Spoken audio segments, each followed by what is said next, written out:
সবার মনে বৈশাখীর ঝড়, বৈশাখীর আনন্দ, বৈশাখীর কত কিছু খাওয়া দাওয়া। আমার মনে কোনো কিছু নাই, আমার মনে কাল বৈশাখী চলে এসেছে গাইস। তো আমি কি করবো, সেই জন্য চলে এসেছি রান্নাঘরে।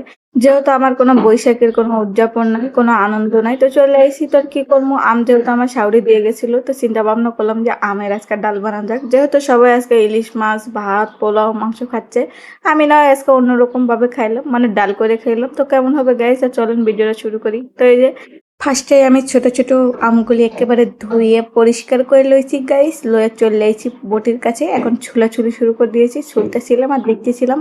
ও মা, বড় এর মতন হয়ে গেছে লাল টুক। তো যাই হোক, এদিকে আমগুলো সবগুলো ছুলা লইছি গাইস।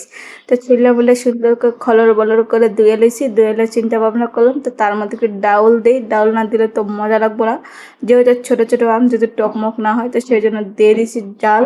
তার মধ্যে এখন দিয়ে দিলাম আম। তো চিন্তা ভাবনা করলাম টমেটো যেহেতু শেষের দিকে, টমেটো দিলেও মজা লাগবো, সেজন্য টমেটো দিয়ে নিলাম। দিয়ে এলাম হলুদ মরিচ দিয়ে সুন্দর করে ধামাচাকা করে পানি দিয়ে দিলাম। পানি দিয়ে দেখে চুলার মধ্যে তুলে দিয়ে দিলাম, গ্যাসটা চালু করে, মানে একটু বড় কষুক, মানে ফুটুক। আর বলতে গেলে সিদ্ধ করুক আর কি। তো সিদ্ধ হয়ে গেছে, গ্যাসটা চিন্তা ভাবনা এত শেষ। এখন আমার তো ডালটা ঘুটা দিতে হইব, তো ঘুটা শুরু করে দিয়েছিলাম। তো ঘুটাঘুটি সব শেষ হয়ে গেছিল, তার মধ্যে একটু পানি দিয়ে লইলাম, মানে অল্প করে বানাইমো, বেশি বানাইবো না, যেহেতু আমার হাজবেন্ডের জ্বর আসছে। বৈশাখীর দিন মানুষে কত জায়গায় ঘুরতে যাইতেছে, ফুচকা ঝালমুড়ি খাইতেছে, আর আমার ভাগ্যে কোনো কিছু নাই, সেই জন্য মনের দুঃখে আজকে ডাউল বানাইতেছি। তো ডাউল দিয়ে ভাত খেয়ে শব্দ তুমি যে এটাই ফুচকা ঝালমুড়িতে। যাই হোক, এদিকে একটা প্যান তুলে দিয়েছি, তার মধ্যে পেঁয়াজ আর রসুন দিয়ে দিছি, তারপরে ডাল সম্রা দিয়ে দিলাম।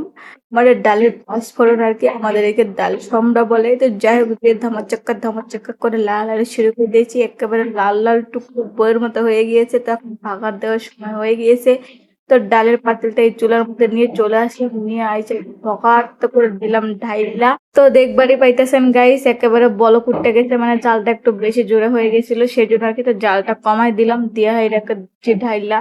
তো দেখে বুঝবার পাইতেছেন ডালটা আজকে যা হইব না, ফুচকা ঝালমুড়ি ফেল। তো আজকে যেহেতু ওগুলো জোটে নাই, এটাই জুটছে, এটাই তো আলহামদুলিল্লাহ। আমার হাজবেন্ডের অসুখ না হলে আমি ঠিকই তো বাইরে যাইতাম আর ঝালমুড়ি খাইতাম।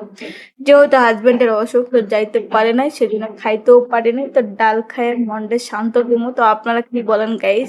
তো দেখবারই পাইতেছেন, আর কাছ থেকে দেখাইতেছি আমগুলো কিন্তু গুটা গুটা হয়ে গেছিল, মানে আউলে গেছিল।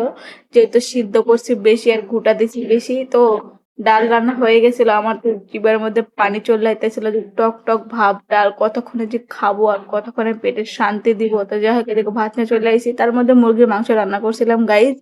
তো রান্না বান্না করে খাওয়া শুরু করে দিয়েছি, বিসমিল্লাহ করে মুখে দিলাম। ওরে কি টক গাইজ, আপনারা যদি না বানায় খান তো বুঝবেন না কিন্তু।